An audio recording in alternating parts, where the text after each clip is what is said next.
é só Jesus. Quer dizer que Jesus, ele nos separa.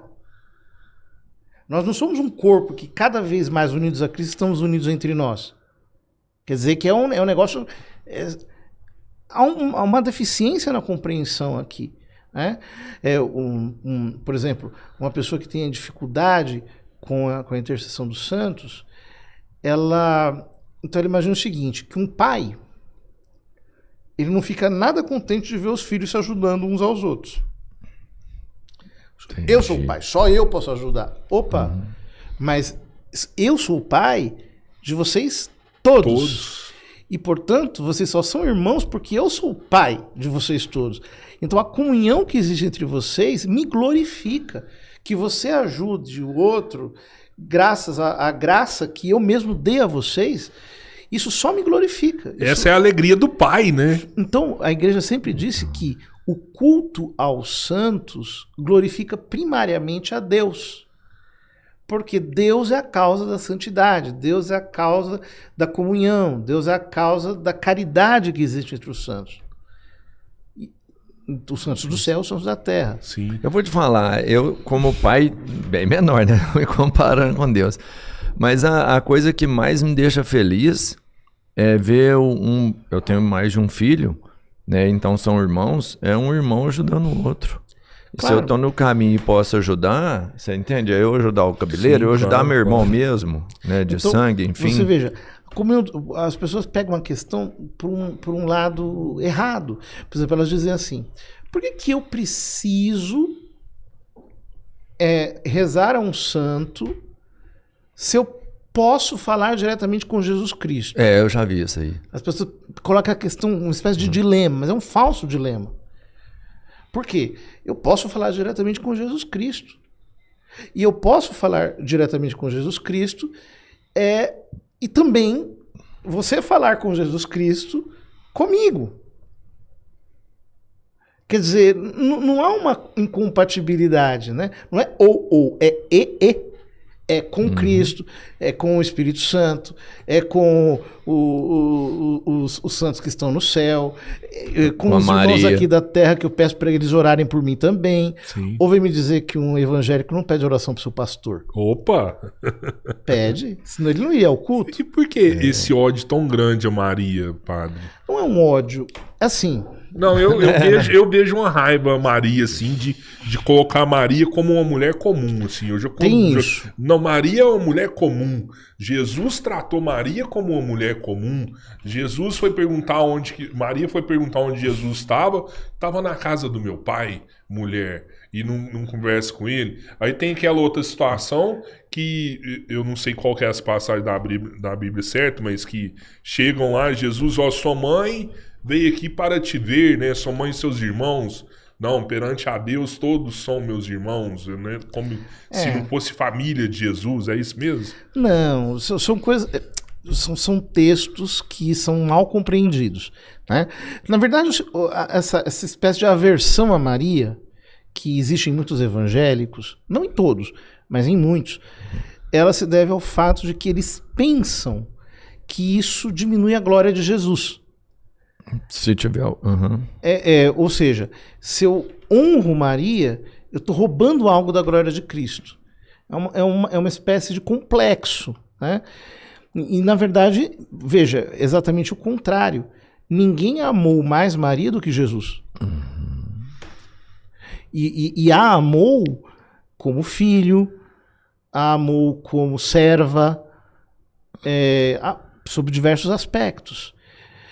E nós também podemos dizer que ninguém amou a Jesus tanto quanto ela, por inúmeras razões, inclusive pelo fato de ela ter tido Deus encarnado dentro do ventre dela durante 9 meses.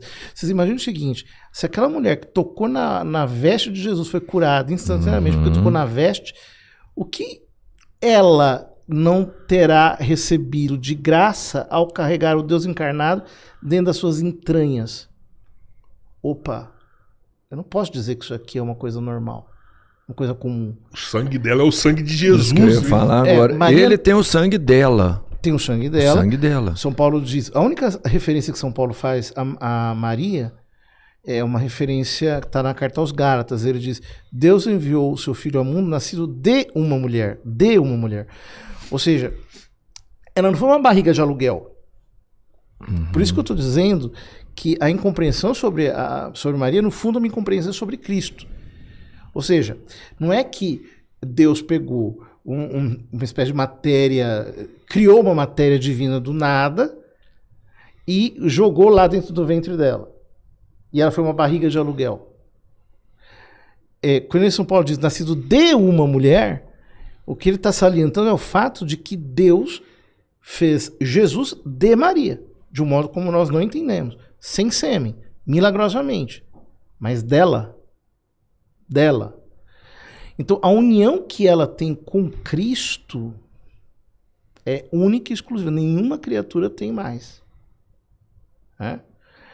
Quando eu começo a enxergar isso daqui, os complexos começam a cair. E eu começo a ver, peraí. Não é que eu estou enxergando simplesmente a realidade.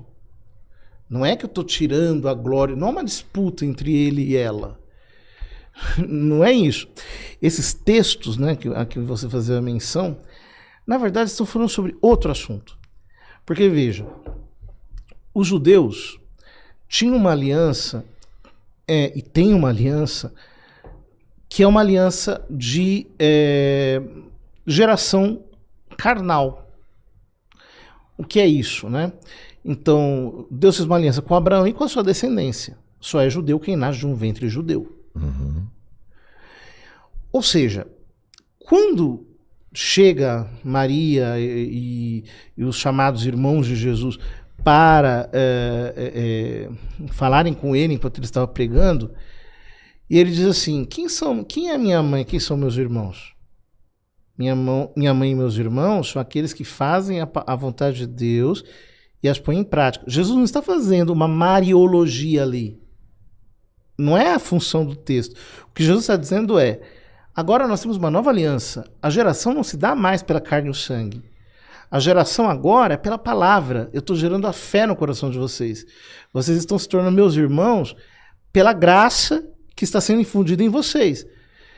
Então, eu posso ser cristão, eu posso ser judeu, posso ser árabe, posso ser índio, posso ser japonês, posso ser de qualquer procedência, que já não é mais uma descendência carnal.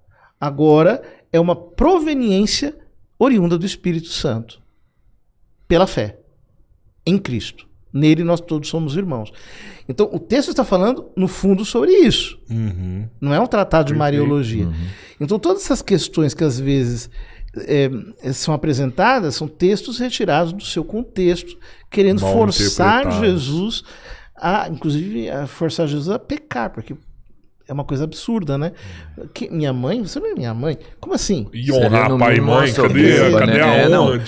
Não tem lógica. Soberba, né? Simplesmente não tem lógica. É porque a lógica tem que ser em todo o contexto, né? Tudo tem que estar amarrado. Se alguma coisa for falada, mas que distorce outra coisa importante, provavelmente já